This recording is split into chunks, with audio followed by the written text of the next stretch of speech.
তুমি কি কখনো ভেবেছো যে মানুষটা আজ তোমাকে ইগনোর করছে একদিন সেই তোমাকে মনে করবে, লুকিয়ে তোমার ছবি দেখবে আর মনে মনে আফসোস করবে তোমাকে কেন হারিয়ে ফেললো? আজকের এই ভিডিওটিতে আমি তোমাকে ডার্ক সাইকোলজির সেই রহস্যগুলো বলবো যেগুলো ব্যবহার করে তুমি একটুও দুর্বলতা না দেখিয়ে সেই মানুষটির মন ও মাথায় নিজের একটি গভীর ছাপ রেখে যেতে পারো। কিন্তু মনে রেখো, এই খেলা শুধু মস্তিষ্কের, হৃদয়ের নয়। যদি তুমি একে ঠিকভাবে বুঝে ফেলো, তাহলে সেই মানুষটি নিজের ভেতরেই এক যুদ্ধ শুরু করবে, নিজেকে আটকাতে পারবে না, আর ছোট বড় সবকিছুর মধ্যেই তোমাকেই ভাবতে শুরু করবে। এই ভিডিওটি আমি মন থেকে বানিয়েছি, আর বিশ্বাস করো, যদি তুমি পুরোটা মনোযোগ দিয়ে দেখো, তাহলে তোমার চিন্তার ধরনটাই পাল্টে যাবে। প্রত্যেকটি পয়েন্টে এমন সব সাইকোলজিক্যাল ট্রিক্স রয়েছে যা তোমাকে সিক্রেট অফ সাকসেসের সেই সদস্যে পরিণত করবে যাকে কেউ কখনো ইগনোর করতে পারবে না। তাই চলো এবার আর দেরি না করে ভিডিও শুরু করি।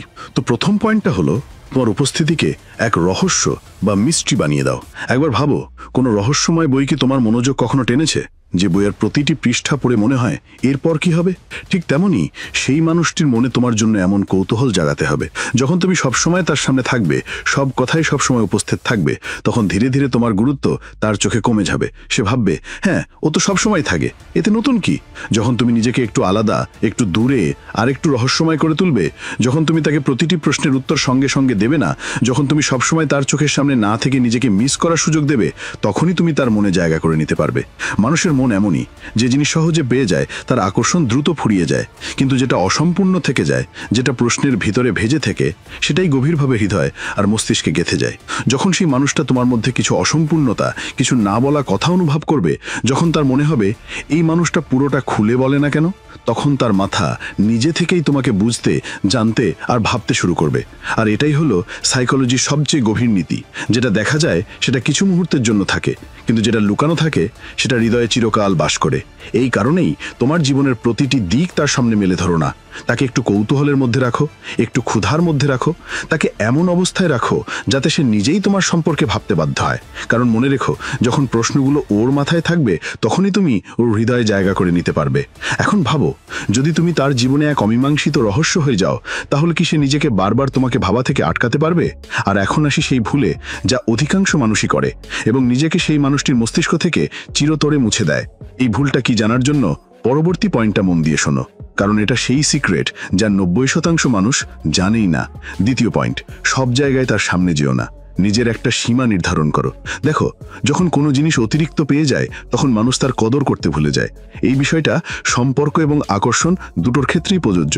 যদি তুমি সবসময় তার আশেপাশে ঘোরাঘুরি করো, তার প্রতিটি স্টোরিতে রিয়্যাক্ট করো, প্রতিটি পোস্টে কমেন্ট করো আর প্রতিটি কথার উত্তর সঙ্গে সঙ্গে দাও, তাহলে তুমি তার কাছে হয়ে যাবে একটা সাধারণ ব্যাকগ্রাউন্ড নয়েজ, সেই রকম একটা আওয়াজ যা প্রতিদিন শোনা যায় কিন্তু কেউ মন দেয় না। সেই মানুষটির মনে তোমার জন্য ভাবার মতো একটা ফাঁকা জায়গা থাকা উচিত, আর সেই জায়গাটা তখনই তৈরি হয় যখন তুমি নিজেকে একটু সীমিত বা লিমিটে রাখো।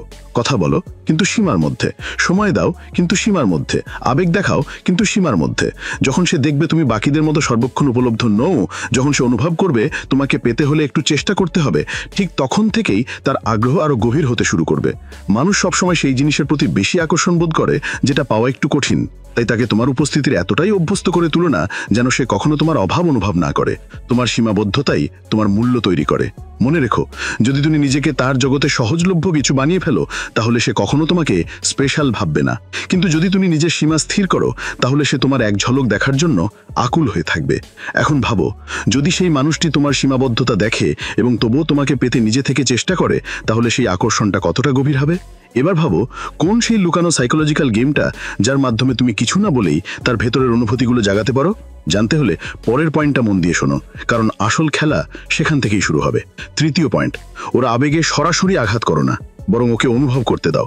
সবচেয়ে বড় ভুল যেটা সবাই করে, সেটা হলো নিজের ফিলিংস খুব তাড়াতাড়ি বলে ফেলে, ফলে সেই মানুষটার মাথায় ভাবার কোনো সুযোগই থাকে না। মনে রেখো, তার মনে ইমোশনাল টেনশন তৈরি করা জরুরি, আর সেটা তখনই তৈরি হয় যখন তুমি নিজের অনুভূতি সরাসরি না বলে ধীরে ধীরে ইশারায় প্রকাশ করো। যদি তুমি সব কথাই বলো, আমি তোমাকে পছন্দ করি, আমি শুধু তোমাকে ভাবি, তোমাকে ছাড়া আমি থাকতে পারি না, তাহলে তুমি সেই টেনশনটাই শেষ করে দেবে যেটা ওর মনে গড়ে উঠতে পারত। তাকে নিজে থেকে অনুভব করতে দাও, এই মানুষটাকে আমার প্রতি আগ্রহী। যখন তুমি ছোট ছোট ইশারায়, দৃষ্টিতে, হাসিতে, সামান্য আচরণে কিছু প্রকাশ করবে, তখন সেই মানুষটা নিজেই তোমার বিষয়ে ভাবতে শুরু করবে। সে নিজের মনেই গল্প বানাবে তোমাকে নিয়ে, নিজেই প্রশ্ন করবে, ও কি আমাকে পছন্দ করে? আমি কি ওর কাছে স্পেশাল? আর এই প্রশ্ন যত গভীর হবে তুমি ওর মনে তত গভীরভাবে প্রবেশ করবে। কারণ সাইকোলজি তো একটা নিয়ম আছে, যখন মানুষ নিজে থেকে কোনো প্রশ্ন করে তখন সেটা তার মনের মধ্যে আরো গভীরভাবে গেঁথে যায়। তাই তাড়াহুড়ো করো না, তাকে নিজের দিকে টেনে নাও, কিন্তু ইশারায় খেলো। তাকে অনুভব করাও কিছু একটা আছে, কিন্তু সেটা কি সেই ভাবুক। তাকে ভাবতে দাও, তাকে জড়িয়ে পড়তে দাও, তোমার স্বপ্নে ভাসতে দাও। তবেই তুমি ওর মাথা থেকে সোজা ওর হৃদয়ে পৌঁছাতে পারবে। এখন ভাবো, যদি সেই মানুষটা নিজে থেকেই তোমার বিষয়ে ভাবতে শুরু করে, নিজের মনে তোমার প্রতি অনুভূতি তৈরি করতে থাকে, তাহলে তুমি কিছু না বলেও কি ওর হৃদয়ে সবচেয়ে কাছের মানুষ হয়ে উঠবে না? কিন্তু প্রশ্ন হলো, কোন সেই সাইকোলজিক্যাল ট্রিকটা যার কারণে সেই মানুষটি তোমাকে দূরে সরতে দেখলেও তোমাকে ছেড়ে যেতে পারবে না? জানতে হলে পরের পয়েন্টটা অবশ্যই শোনো, কারণ ওখান থেকেই আসল মানসিক জাল বিছানো শুরু হবে। চতুর্থ পয়েন্ট, নিজের জীবনটাকে এতটাই ইন্টারেস্টিং করে তোলো যেন সে নিজে থেকে তাতে অংশ নিতে চায়। একটা কঠিন সত্য শোনো, মানুষ কখনো ফাঁকা, বোরিং, ক্লান্ত মানুষের প্রতি আকৃষ্ট হয় না।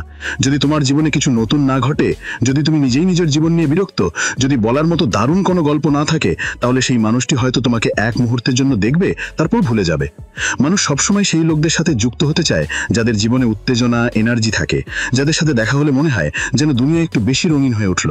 তাই নিজের মধ্যে আলো আনো, নিজের জীবনে স্পার্ক ভরো, নতুন কিছু শেখো, কোথাও নতুন ঘুরতে যাও, নতুন মানুষের সাথে পরিচিত হও, নতুন স্কিল তৈরি করো, নিজের লক্ষ্যগুলো নিয়ে পাগল হয়ে যাও। যখন সেই মানুষটি দেখবে তোমার জীবন নিজেই একটা অ্যাডভেঞ্চার, তুমি কারোর উপর নির্ভর না করেও খুশি থাকতে পারো, তোমার কাছে দুনিয়ার সাথে শেয়ার করার মতো দারুণ কিছু গল্প আছে, তখন সে নিজেই ভাববে, ইস, আমি যদি এই মানুষটা দারুণ জগতের একটা অংশ হতে পারতাম। আর যখন সে নিজে থেকেই চিন্তা করতে শুরু করে, তখন বুঝে নাও তুমি ওর হৃদয়ে সবচেয়ে শক্ত দরজায় নক করেছো। তাই নিজেকে এতটা গড়ে তোলো, এতটা ইন্টারেস্টিং করে তোলো, যেন সেই মানুষটি তোমাকে ছাড়া নিজের জীবনকে অসম্পূর্ণ মনে করে। এখন ভাবো, যদি সেই মানুষটি তোমাকে দেখে নিজের অনুভূতিতে জড়িয়ে পড়ে, তোমার দুনিয়ার অংশ হতে চায়, তখন তুমি ধীরে ধীরে কিভাবে ওর অনুভূতিগুলোকে আরো গভীর করে তুলতে পারো। আর যদি জানতে চাও সেই গোপন সাইকোলজিক্যাল কৌশলটা যার কারণে সেই মানুষটি তোমাকে মিস করতে শুরু করবে, ইভেন যখন তুমি ওকে ইগনোর করছো, তাহলে পরের পয়েন্টটা মিস করো না।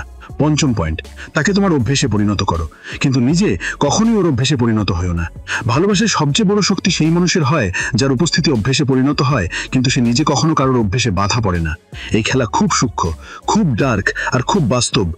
যখন তুমি ধীরে ধীরে এমনভাবে ব্যবহার করবে যাতে সেই মানুষটার অভ্যেস হয়ে যাবে তোমার কথা, তোমার হাসি, তোমার টোন, তোমার মেসেজ পড়া, তখন সে নিজেই নিজের ভিতরে লড়াই করতে করতেই তোমার কথা ভাববে। আর যখন কেউ কাউকে অভ্যেসে পরিণত করে ফেলে, তখন সে কারণ ছাড়াই তার অভাব অনুভব করতে শুরু করে। কিন্তু তুমি নিজে কখনোই ওর অভ্যেসে পরিণত হও না। মাঝে মধ্যে অদৃশ্য হয়ে যাও, মাঝে মধ্যে দেরিতে রিপ্লাই দাও, মাঝে মধ্যে এমন করো যাতে সে ভাবে আজ সে কিছু বললো না, কি হলো। এই ছোট ছোট মিসিং মোমেন্টস ধীরে ধীরে তাকে তোমার প্রেমে গভীরভাবে টেনে নেবে। একটা লাইন মনে রেখো, প্রেমে মাতোয়ারা তারাই হয় যারা তৃষ্ণার্ত থাকে, আর তৃষ্ণা তখনই আসে যখন কিছুটা অপূর্ণতা থেকে যায়।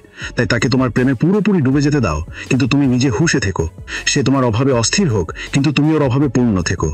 যদি এই সাইকোলজিক্যাল ট্রিক্সগুলো বুঝতে পারো, তাহলে নিচে কমেন্ট করে জানাও কোন পয়েন্টটা তোমার মনে সবচেয়ে গভীরভাবে গেঁথে গেছে।